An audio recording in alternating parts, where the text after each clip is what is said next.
за предпазливост, покрената истрага за осомничениот за уништување на пиштолот со кој биле убиени Вања и Панче. Почна рехабилитацијата на Пониква, сител на терен, во какви услови и под каква терапија ќе бидат повредените од дискотеката во Пулс. Човечки зап создаден во лабораторија, решение кое носи крај за имплантите. Дело на професорката Ана Ангелова Валпони, македонка која пишува историја на Кингс коледжот во Лондон. Костадинов чека нова кандидатура, СДСМ дополнително ќе одлучува за Струмица. Знам преговара со ВМРО ДПМН за поддршка уште во првиот круг од локалните избори. Нападите продолжуваат. Иран предупреди, интервенција на САД може да биде многу опасна. А во овие вести во живо од Пониква информираме за процесот на рехабилитација на повредените од дискотеката Пулс. Останете со нас.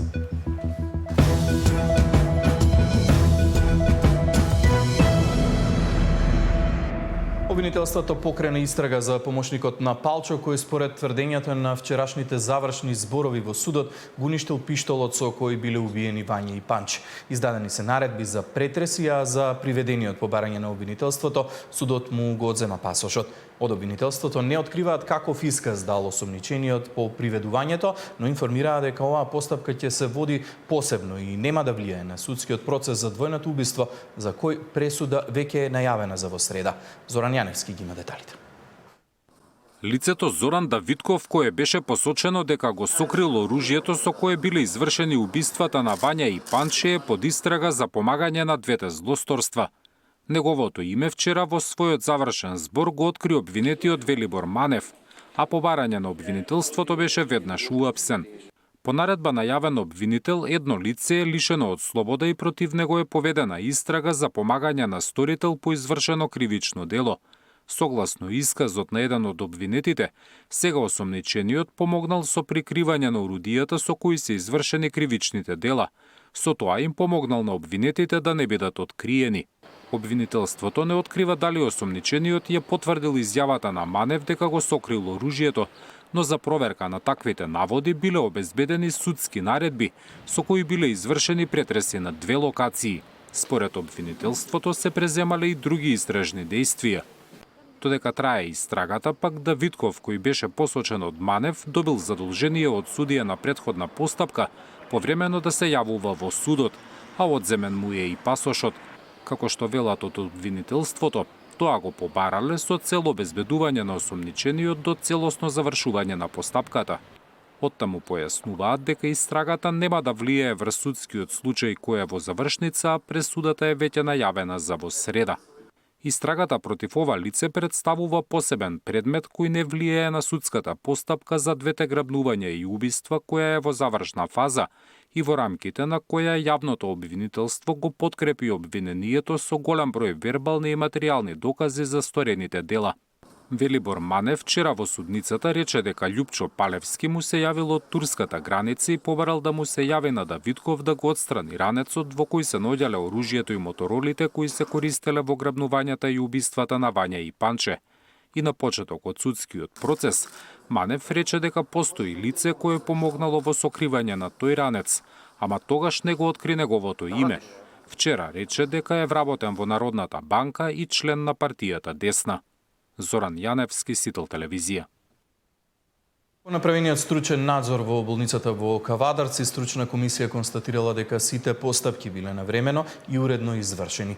Ваков одговор од Министерството за здравство испратиле до Државната агенција МИА за наодите во извештајот во врска со починатото 3-годишно дете. Комисијата извршила надзор во болницата во Кавадарци на 10 јуни, претходно на 6 јуни од Државниот санитарен и здравствен инспекторат исто така информираа дека при инспекциските надзори не биле констатирани недостатоци од нивна надлежност во врска со починатото дете од Кавадарци. На 3 јуни во 5 часот детето било донесено во Општата болница Кавадарци од страна на неговите родители, прегледано од дежурен доктор, специјалист по детски болести, кој врз основа на прегледот Испитаните параметри проценил дека нема потреба од хоспитализација. На инсистирање на родителите бил издаден упат за Универзитетската клиника за детски болести Скопје, каде детето било однесено со сопствен превоз. Според изјавата на присутните здравствени работници во детската клиника, детето било донесено во раните утрински часови, околу 8 часот, директно на одделот за кардиологија, без знаци на живот. Веднаш било однесено во оддел за интензивна нега и реанимација, но детето не покажувало знаци на живот, утврдиле од инспекторатот. Родителите на детето претходно ги повикаа надлежните во државата да испитаат можна лекарска грешка во врска со неговата смрт. Почна рехабилитацијата на Пониква, сител на терен, во какви услови и под каква терапија ќе бидат повредените од дискотеката во Пулс. Човечки зап создаден во лабораторија, решение кое носи крај за имплантите. Дело на професорката Ана Ангелова Валпони, македонка која пишува историја на Кингс коледжот во Лондон.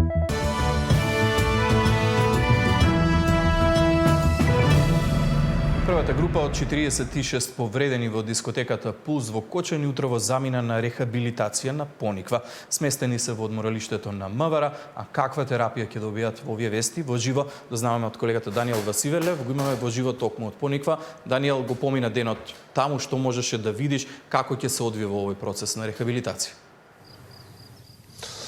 Добар ден, Иван. Првата група пристигна уште рано изутрина, 46 повредени од големата трагедија која што се случи во импровизираната дискотека Пулс во Кочани, веќе се сместени во одморалиштето на МВР, каде што практично во наредните 2 недели ќе добиваат ќе бидат на рехабилитација. Прво физикална, потоа и психолошка рехабилитација, барем според појаснувањето на надлежните, веќе се тука сместени како доктор, така медицинска сестра и физиотерапевти и веќе уште во текот на денот почнале да добиваат физикална терапија. Веќе некаде во втората недела ќе им се приклучат и психолозите кои што ќе прават како индивидуални, така и групни сесии со оглед на тоа што станува збор за пациенти кои што преживеале иста траума и кои што прво ќе треба да се соочат со оние кои што биле заедно со нив, а дури потоа и со надворешниот свет. Детали за тоа што е предвидено и како ќе оди нивната терапија и нивната рехабилитација слушаме од директорката на Кочанската болница. Замислено е, значи, да се одвива физикална терапија, да се стави акцент на групните вежби, на групните активности, затоа што не е само од засегнатите делови од телото, туку треба комплет вежби за цело тело, така да се замислени повеќе активности од и групни спортови, значи зумба, аеробик и други активности во однос на физикалната терапија, значи стандардните масажи, вежби, вклучување на психолози, психолошка поддршка, замислени се групни терапии, направен е распоредот за групните терапии, исто психолозите ќе бидат достапни за индивидуална терапија за кој кога сака, значи да обави индивидуална терапија и во договор со психолозите тоа ќе биде да бидат еден ист психолог кој што ќе биде во текот на целиот престој за да може да има доверба, да стекна доверба повредените за да може да соработуваат. Даниел, ова е првата група од 46 повредени. Знаеме дека повеќе од 200 повредени има по трагедијата во дискотеката Пулс во Кочани. Ги имаш ли техничките детали? Како ќе се одвива смената на групите? Колкав период ќе престојуваат овие 46 повредени од првата група и кога би дошла втората група наред? Иван, според информациите кои што успеав да ги добиам, една група тука ќе предстојува по 2 недели. Планот е да бидат контактирани сите оние кои што се наоѓаат на листата на Фондот за здравство, каде што се заведени како повредени од оваа трагедија и практично сите да добијат можност да дојдат на рехабилитација тука. Меѓутоа, според кажувањата на директорката на Кочанската болница, дел од нив, барем оние кои што се со поблаги повреди, веќе се вратиле на своите секојдневни активности и практично оние кои што ќе се откажат, ќе го отстапат своето место за сите оние кои што потоа ќе сакаат и повтор пат да дојдат тука, со оглед на тоа што одморалиштето на МВР е отстапено на Министерството за здравство и на Фондот за здравство само во текот на летните месеци. Затоа дека сите ќе бидат контактирани во наредниот период, уверува директорката на Кочанската болница, која што вели дека барем првиот впечаток кој што го добила од оваа прва група група која што денеска се смести е дека ќе има заинтересираност кај сите оние кои што завршија со повреди во трагедијата во Пулс. Во продолжение да слушнеме дел од незината изјава. Ќе бидат контактирани сите кои што се на листата на повредени, кои што претходно ја има формирано Министерството за здравство со Фондот за здравство, значи ќе бидат контактирани сите и ќе имаат шанса сите да присуствуваат. Во моментот одморалиштето е отстапено од страна на Министерството за внатрешни работи на Министерството за здравство во текот на летото. Од причина што, како што неколку пати спомнавме и претходно, значи овие деца нема да имаат стандарден одмор, нема да имаат можност за стандарден одмор како сите други останати и ова е најдоброто решение што во моментот ни се укажа заради тоа што заради близината до градот, за да можат да ги посетуваат и родителите и нивните блиски. Второ е на планина, значи секако им одговара чистиот воздух и трето група која што го поминала истиот настан, значи се засегнати од една иста трагична содржина која што ги погоди и кој што им треба социјализација и најдобро е кога би почнале социјализацијата прво меѓу нив, после и се останатите. Даниел, ги видовме инсертите кои што ги направивте денеска на Пониква. Имаше ли можност да разговараш со повредените? Какви се нивните очекувања за целиот овој процес? Иван, се обидов неколку пати да разговарам со дел од повредените, барем јавно и во камера, меѓутоа за такво нешто не сакаат во овој момент. Она што го зборувавме зад камерите, дека барем од она што досега го виделе се задоволни од условите кои што ги нуди одморалиштето на МВР. Меѓутоа морам да кажам дека барем нас и на уште една новинарска екипа не ни беше дозволено да влеземе внатре и да видиме практично како е пренаменето самото одморалиште и дали ги има сите потребни услови за рехабилитација на повредените од трагедијата во Кочани. За крај само би сакал да кажам дека впечатокот кој што се добива е дека надлежните барем засега некако воот одлучуваат што и како ќе прават со повредените, со оглед на тоа што одморалиштето на МВР тука на Пониква е отстапено само за текот на летото, додека на есен не се знае како ќе продолжи нивната рехабилитација, со оглед на тоа што одделението кое што треба да се грижи за нив во Кочанската болница во моментов се реновира и барем за сега немаме информации дали до тогаш ќе успеат надлежните да го способат за повредените да добијат непречена физикална терапија за да можат да се вратат на секојдневието кое што го имале пред оваа трагедија. Даниел, најавите од Кочанската болница беа дека реконструкцијата ќе заврши за период најдолго од 1 месец. Ќе го следиме целиот овој процес и на реконструкција на болницата, но и на рехабилитацијата на Пониква.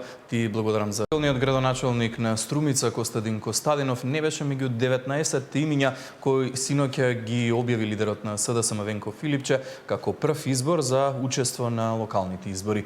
Во изјава за Сител, Костадинов вели дека води на сите анкети и очекува повторно да биде кандидиран, но од партијата велат дека допрва ќе одлучуваат. Од ЗНАМ пак информираа дека во тек се разговори со ВМРО ДПМН за поддршка уште во првиот круг, таму каде што тие ќе излезат со своји кандидати да добијат поддршка од коалицијата. Костадин Костадинов очекува поддршка од СДСМ за нов мандат во Струмица. Во кус разговор за Сител вели дека на сите анкети води со 3:1 во однос на останатите кандидати и по завршувањето на внатрепартиските пресметки очекува да се официјализира неговата кандидатура. Откако вчера партискиот лидер објави 19 кандидати за градоначалници, меѓу кои поддршка за нов мандат добија сите 5 актуелни градоначалници на СДСМ освен Костадинов. Од СДСМ и денеска потврдуваат дека ова не значи дека тој излегува од игра. Таму каде што не беа објавени кандидати за градоначалници, се уште си траат внатрепартиските значи анализи и секако дека се чека и општинските организации да настапат со свој кандидат кој што ќе го предложат во партијата, во централата и секако после ќе се како што ќе ги добиваме информациите, така ќе бидете известени секако за сите наредни кандидати со кои што ќе настапи СДСМ на предстојните локални избори. Според ВМРО-ДПМН, кандидатите за градоначалници на СДСМ се синоним за неспособност. Овие кандидати се директно избрани од ЗАЕФ, изгласани од Филипчи новото раководство на СДСМ, кој беше трети-четврт ешалон во времето на ЗАЕФ, односно деца и послушници на ЗАЕФ. Очигледно е дека овие кандидати се ставени колку да не е безич, со оглед на тоа дека и оние кои беа досега градоначалници од СДС не направија ништо за своите општини, освен празнење на општинските каси, нова проекти и развојот одеше во надолна линија. Некогаш големата СДС сега е пред распад. ВМРО-ДПМН ќе биде апсолутен победник на локалните избори велат од владачката партија. ВМРО-ДПМН досега утврди 30 неимиња со кои ќе бара довербата на граѓаните на изборите на есен, но партијата се уште калкулира со кандидатот за град Скопје. Нивниот коалицијски партнер ЗНАМ потврдува дека во тек се преговори помеѓу двете партии за поддршка уште во првиот круг од локалните. Партискиот портпарол не ја исклучи можноста ВМРО-ДПМН да нема свој кандидат во општина Центар, туку да го поддржи кандидатот на ЗНАМ, но детали ќе бидат познати до крајот на месецов. Ставот на движењето ЗНАМ е дека на овие избори ќе настапиме самостојно и на советничките листи и за кандидатите за градоначалник. Таму каде што ќе имаме кандидат за градоначалник ЗНАМ, тој ќе биде во договор во договор практично со владиниот партнер ВМРО-ДПМН, поддржан од нивна страна и тие нема да имаат кандидат во тие општини. Зборуваме за целосна поддршка на взаемна поддршка на кандидатите уште во првиот круг. Кандидати за градоначалници за сега нема објавено ниту една од албанските политички партии. Деспина Тодоровска, Сител телевизија. Од СДСМ денеска обвинија дека скандалот со сертификатот на Бојан Христовски, директорот на АНБ, се проширува. Од партијата бараат нова истрага од обвинителството за овој случај. Прво, за јазичниот сертификат Христовски полагал од дома, а во интервјуто за македонски медиум Христовски рече дека полагал преку јазичното студио Јулија во Пловдив. Дали Христовски излажал за да покрие скандал? Понатаму, 3 дела од испитот, читање, слушање и пишување, Христовски ги полагал на ист датум, односно на 22 март 2022 година, а делот говорење го полагал 5 дена порано. Тоа почитување е спротивно на правилата на ЕТС, каде тестот трае околу 2 часа за сите 4 дела, а паузите се забранети. Судиите и обвинителите се уште тие што СДС ги избра. Доколку има нешто против законски за Христовски, први ќе го повикаат за разговор. Возвратија во реакција од ВМРО-ДПМН. СДС да не заборава дека судиите и обвинителите се истите тие кои ги донесоа од тефтерите на бироата во Зајас и Муртино. Заврши времето на овој ми е брат или од партија е него чепкај. Сега секој еден, без разлика на партиска, верска или етничка припадност, ќе си одговара за одредена работа доколку има докази за истото. Повторно СДС растура пердуви и секој ден пресовите им се на база на тоа кој ќе напише полош текст, истиот да се објави. Го повикуваме обвинителството да го провери случајот, а доколку испадне дека нема вистина во истото, Социјалдемократскиот сојуз јавно да се извини, велат во реакцијата испратена од ВМРО-ДПМН. Од Министерството за транспорт попладнево информираа дека од вечерва ќе се пушти за сообраќај за сите возила делницата од Подмолје до Охрид, како дел од автопатот Кичево-Охрид. Градбата на автопатот Охрид-Кичево беше во целосен застој. Во време на Социјалдемократскиот сојуз и ДУИ цели 7 години не се работеше ништо. Со доаѓањето на ВМРО-ДПМН на власт почна да се работи со полна динамика и се очекува до крајот на 2026 целиот автопат Охрид-Кичево да се пушти во функција, информираат од Министерството за транспорт. Делницата Подмолје-Охрид беше затворена за сообраќај според одобрен времен режим, се со цел да се комплетира нејзината изградба. Во меѓувреме сообраќајот се одвиваше во стариот регионален пат. 21 јуни се одбележува како Ден на Охридското езеро. Иако е на заштитената листа на УНЕСКО, познавачите на состојбата велат дека е потребна многу поголема грижа за проблемите кои се сериозен проблем, повеќе од Нина Ритоновска. Засиленото загадување, рапидната урбанизација, се поголемиот број на пловни објекти, зголемениот излов, односно криволов со кој се соочуваме децении назад. Искористувањето на водите од езерото за производство на електрична енергија се само дел од предизвиците и заканите кои му се случуваат на Охридското езеро.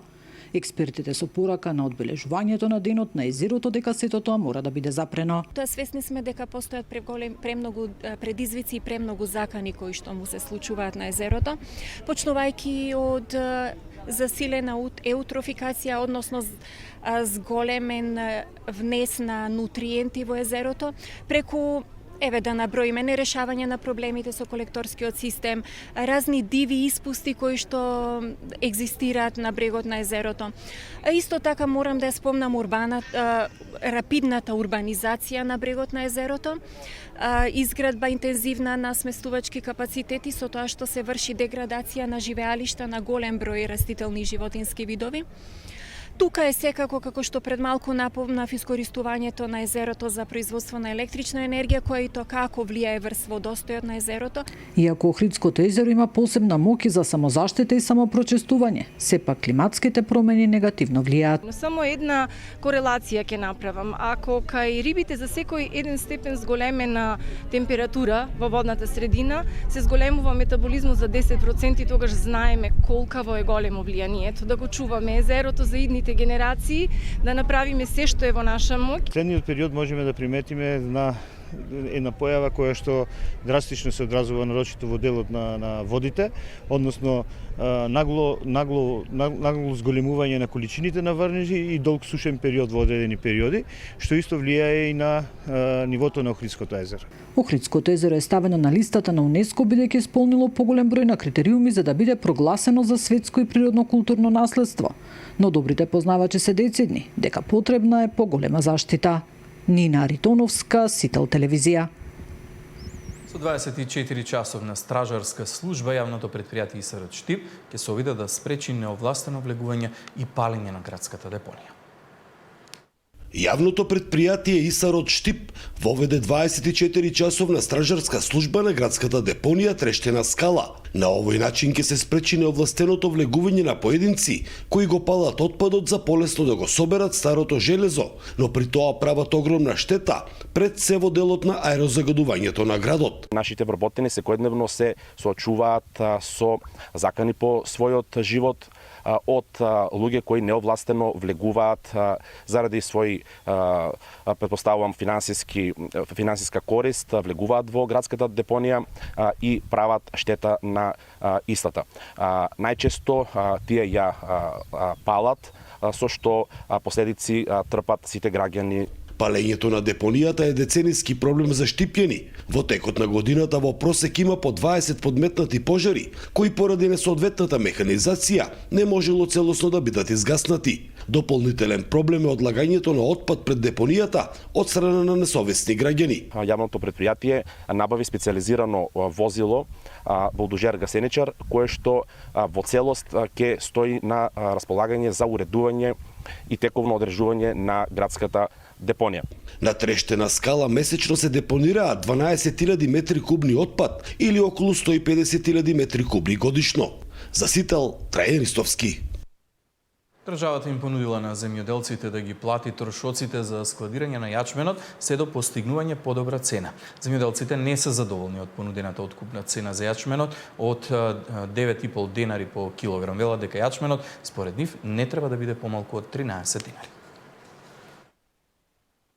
Земјоделците не се задоволни од понудената откупна цена за јачменот од 9,5 денари по килограм, каде освен оваа сума откупувачите им нудат и вклучен превоз како и платен данок од 5%. Но земјоделците велат дека јачменот според нив не треба да биде помалку од 13 денари. Како помош во овој момент, државата им понудила дека ќе им го плати складирањето на земјоделците на јачменот, кои што сакаат да чекаат до подобра цена. Се надеваат дека тоа ќе им помогне се до моментот кога ќе добијат фер и реална цена од страна на откупувачите. Министерството за земјоделие се зема за обврска сите оние производители на јачмен кои што има вишак на јачмен да не го предаваат јачмено, него да го складираат во капацитетите за ускладиштување во кој што Министерството сите трошоци по основ на ускладиштување ќе ги превземе и ќе ги исплати. Исто така и од прошлата година не се исплатени тие трошоци за ускладиштување. Министерството се зеде за обврска уште веднаш да ги исплати тие заостанети финансиски средства. Во тек биле и преговори со Министерството за земјоделство за добивање на плюс субвенции по килограм јачмен. Но за која цена за сега станува збор не сакаат да откриваат, затоа што преговорите биле во тек. А за кратко време требало да започнат и преговорите за цената на пченицата. И тука ќе се барало помош од државата во доплата по килограм од понудената до цената прифатлива за земјоделците. Сигурно за пченица дека разликата ќе ја бараме од владата на Република Македонија. Нашиот Министерство за земјоделие, поточно министерот, е наш представник. Заедно со министерот и ние како производители ќе одиме во влада да разговараме и да дојдеме до заедничко решение за да не бидеме ние како производители оштетени секоја година. На Македонија годишно и требаат околу 360.000 тони на пченица за да ги задоволи своите потреби. А како држава произведуваме само околу 230.000 тони. Овие 130.000 тони кои што недостасуваат, Македонија за жал никако да ги постигне. За Сител, Дарко Штарговски.